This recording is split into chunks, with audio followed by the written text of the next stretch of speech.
Lots happened this week. Let's see what made the Intense 5. Bolt took his scooters to Paris and chilled with the president and Neymar Jr. How cool is that? It's very cool. DJ Khaled drops his latest album and it is tough. Plus almost everybody is on it, including Sizzla, Mavado and Buju. Hey. And still keeping on Khaled's album, the late Nipsey Hussle is also featured on the album, and Khaled is going to be donating all proceeds of Nipsey's single to his kids. Nice.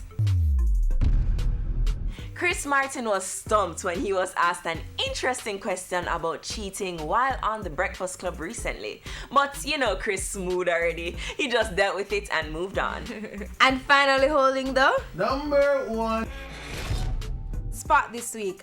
Honesty pays, and that's what Akeisha found out after she turned over a bag of money she found in an ATM, and she was honored in Parliament. Enough ratings, Akeisha. I see. Alright.